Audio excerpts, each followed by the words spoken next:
오늘은요, 사랑하는 성도님들, 예수님께서 죽음을 이기시고 다시 살아나셨다는 것을 기뻐하는 날이죠. 여러분 다 기쁘게 하얀 옷 입고 오셨잖아요. 그렇죠? 기쁘십니까? 네. 저도 예배 시작하면서 마음에 감격이 막 와요. 네, 찬송을 부르는데 그냥 더 막 그냥 울컥울컥하는 게 막 올라와요. 우리에게는 산 소망이 있습니다, 사랑하는 성도님들. 죽음이 우리를 어쩌지 못해요. 우리를 놀래킬 수는 있어요. 어머나, 그건 암이래. 이러면 어떡해. 놀랄 수는 있어요. 하지만 사랑하는 성도님들, 그것이 우리를 어쩌지 못합니다. 우리는 천국 소망을 가진 자들이기 때문입니다. 여러분, 이렇게 기뻐해야 하는 날이 맞습니다. 하지만 오늘 우리가 또 한 번 생각해야 되는 것이 있습니다. 그것은 무엇이냐? 바로 우리에게 남겨주신 사명입니다. 부활하신 주님의 명령이 무엇인지 우리는 깨달아야 합니다. 여러분, 우리 대한민국이 일제의 속국으로 우리가 식민지에 있다가 우리가 독립하지 않았습니까? 그때 8월 15일 날 대한독립 만세를 부를 때에 모든 대한민국 사람들이, 여러분들 아마 거기 계셨으면은 다 거리로 뛰쳐나가셨을 거예요. 대한독립 만세 이러면서 얼마나 기뻐했겠습니까? 그렇죠? 그런데 사랑하는 성도님들, 거기서 대한독립 만세, 기쁘다, 기쁘다. 이제 뭐하지? 기쁜데 내일부터 뭐하지? 사랑하는 성도님, 이렇게 되면 안 된다는 거예요. 기쁨 후에는 분명히 대한민국을 올바르고 아름답게 세워나가기 위한 노력이 있어야 된다는 거예요. 사랑하는 성도님들, 그 일을 예수님께서 부활하시고 나서 바로 제자들에게 그 일을 주신 것입니다. 자, 14절을 함께 읽겠습니다. 예수님께서 부활하시고 나서 제자들이 밥 먹고 있는 장소에 가셨어요. 14절 시작. 11 제자가 음식 먹을 때에 예수께서 그들에게 나타나사 그들의 믿음 없는 것과 마음이 완악한 것을 꾸짖으시니, 이는 자기가 살아난 것을 본 자들의 말을 믿지 아니하밀러라. 아멘. 예수님께서 사명을 주시기 전에 가장 먼저 하신 일이 뭡니까? 제자들을, 마음이 착한 분들은 찾아가셨다라고 말씀하시고, 또 정확히 말씀을 읽으신 분은 꾸짖으셨다라고 말씀하실 거예요. 둘 다 맞습니다. 예수님께서 제자들을 찾아가셔서 제일 먼저 꾸짖으셨어요. 이상하지 않습니까? 얘들아, 나 부활했어, 이렇게 나타나신 것이 아니라, 부활하신 거는 당연한 일이고, 제자들, 밥 먹고 있는 제자들에게 밥 먹을 때는 아무도 건들지 않는데 그럼에도 불구하고 가서 제자들에게 꾸짖으셨다는 거예요. 사랑하는 성도님들, 뭘 꾸짖으셨습니까? 이들의 믿음 없음을 꾸짖으셨어요. 마음이 딱딱한 거를 꾸짖으셨어요. 고집스러움을 꾸짖으셨어요. 마리아가 그 밤에 무섭게 무덤에 들어가서 예수님께서 부활하신 것을 발견했잖아요. 그리고 그 소식을 제자들에게 가서 전했잖아요. 그럼 제자들 어떻게 해야 됩니까? 듣고 믿어야죠. 근데 제자들은 믿지 않았어요. 마리아의 말을 심지어는 경청하지도 않고 무시했습니다. 자기들의 고집스러움으로 그 사람의 말을 잘라버린 거예요. 사랑하는 성도님들, 이것은 예수님께서 원하시는 제자들의 모습이 아니었다는 거예요. 그럼에도 불구하고 예수님은 제자들에게 포기하지 않으셨어요. 그런 못난 제자들임에도 불구하고 예수님 찾아가셔서 소명을 주셨거든요. 여러분, 이것은 무엇이냐? 제가 오늘 여러분들께서 준비해 주신 하얀색, 진짜 때도 하나도 안 묻었어요. 네, 하얀색 이 성의를 입고 말씀을 증거합니다. 사랑하는 성도님들, 이렇게 하얗게 옷을 입었다고 제가 죄가 없겠습니까? 부족함이 없겠습니까? 아닙니다. 아닙니다. 우리 모두는, 심지어는 저는, 모두라고 얘기할 거 없어요. 나는 부족하고 죄 많은 인생일 뿐입니다. 그럼에도 불구하고 예수님께서 저에게 찾아오셨어요. 이게 제 간증입니다. 저에게 찾아오셨어요. 말씀을 증거할 수 있도록 예수님께서 은혜를 주시는 거예요. 사랑하는 성도님들, 제가 감당할 수 없는 일을 할 수 있도록 예수님께서 저를 붙잡아 주신 거예요. 그 사명을 저뿐만 아니라 우리 모두에게 주셨다는 겁니다. 예수님이 그 못난 제자들 찾아가 주셨어요. 꾸짖으시고 포기하지 않으시고 그들에게 사명을 주셨습니다. 15절 말씀입니다. 다 같이 읽겠습니다. 시작.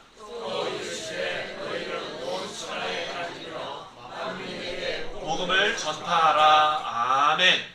예수님께서 주신 사명, 그 책임은 우리가 모든 곳에 다니면서 복음을 전파하라 라는 것입니다.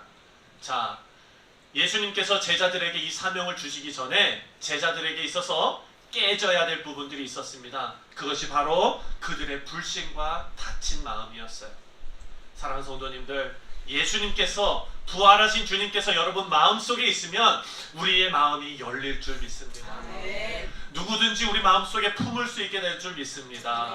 사랑하는 성도님들, 예수님께서 제자들이 이제 복음을 증거하러 세상에 나가야 되는데요, 세상에 나가서 매도 맞아야 되는데요, 억울한 일도 당해야 되는데요, 그 일 전에 이들을 찾아가셔서 그들의 다친 마음과 불신과 그리고 고집스러움을 다 깨뜨려 주셨어요.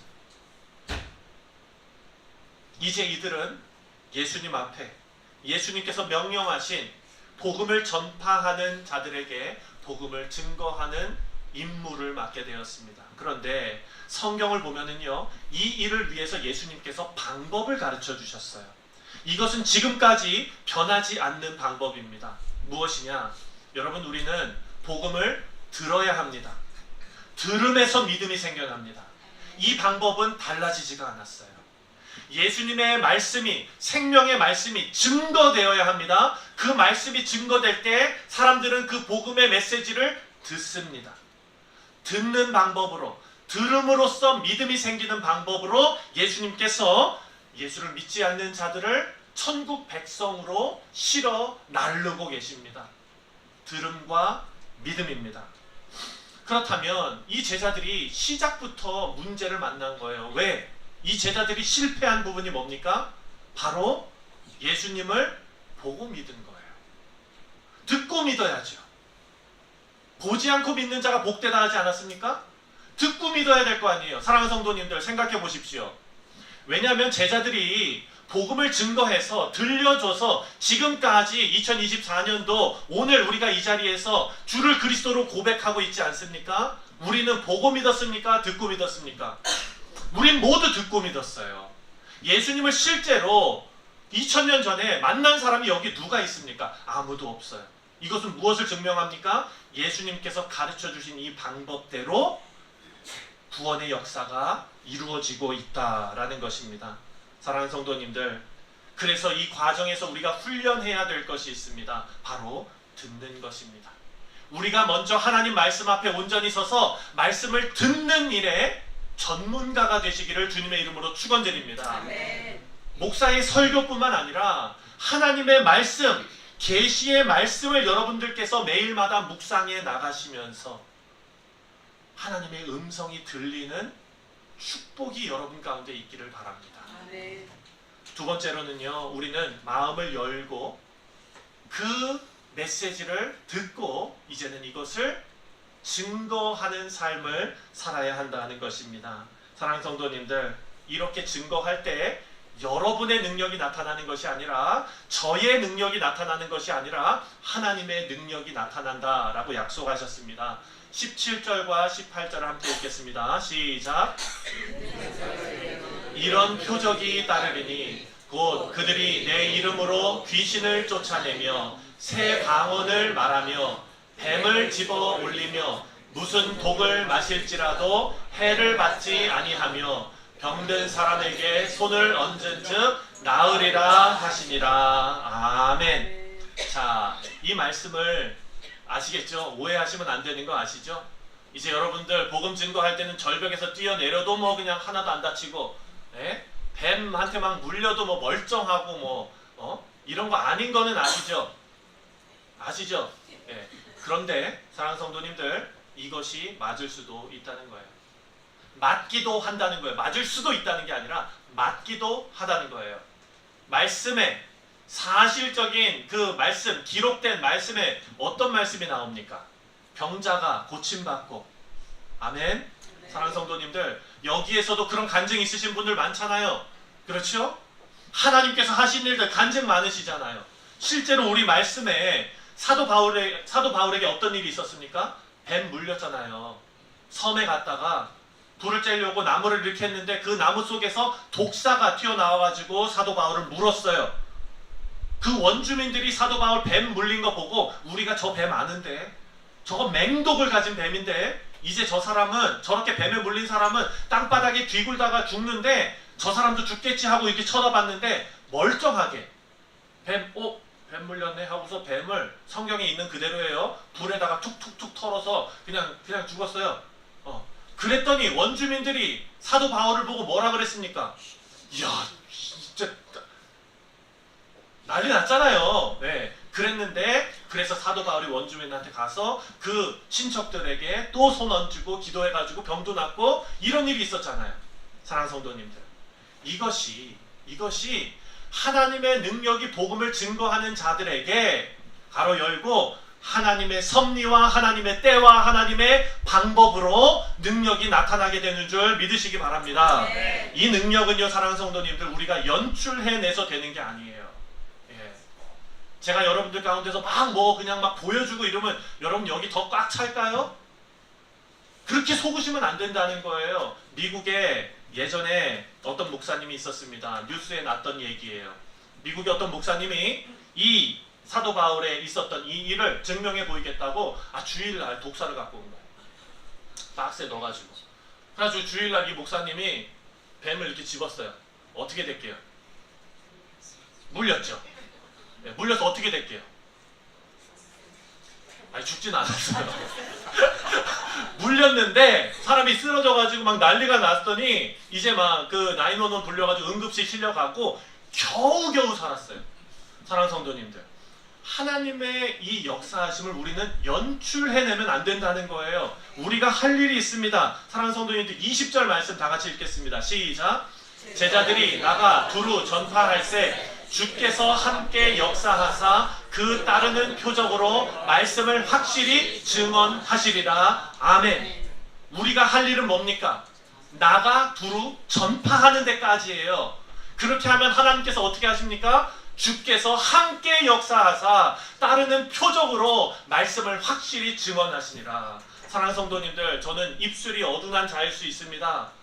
성경을 여러분들보다 더 많이 못 읽었을 수도 있어요. 여러분들 연수가 높으시기 때문에 저보다 더 많이 성경 읽으신 분들도 이 자리에 분명히 계세요. 그럼에도 불구하고 담대하게 저는 말씀을 선포합니다. 선포했을 때, 최선을 다했을 때 누가 역사하십니까? 주께서 함께 역사하사. 여러분이 말씀을 증거하고 여러분이 복음을 증거하고 여러분의 삶으로 선교하고 전도할 때 누가 역사하시겠습니까? 주께서 역사하실 줄 믿습니다. 네. 사랑하는 성도님들, 이제 따뜻해지고 더워지고 또 서늘해지고 추워지면 우리 교회 설립된 지 10주년이 되는 그런 날이 옵니다. 우리는 날짜 참 잘 정했어요. 잊어버릴 수가 없어요. 네, 몇 월 며칠이에요? 1월 1일. 그렇죠. 첫째 주일이에요. 첫째 주일날 우리가 해요. 사랑하는 성도님들, 지금까지 뉴욕 성실 장로교회를 이끌어 오신 분이 누굴까요? 주께서 역사하사. 그렇다면 앞으로도 우리 교회는 하나님께서 역사하셔서 이끌어 가시는 교회가 될 줄 믿습니다. 자, 사랑하는 성도님들, 말씀을 맺습니다. 하나님의 능력은 하나님의 섭리 안에서 하나님 방법으로 이루어집니다. 우리는 다른 것 아닙니다. 이 부활의 기쁜 날, 부활 소망을 가진 우리가 부활하신 주님께서 명령하신 복음 증거하는 일에 최선을 다하시는 우리 귀한 교회와 성도님들 되시기를 주님의 이름으로 축원드립니다. 기도하겠습니다.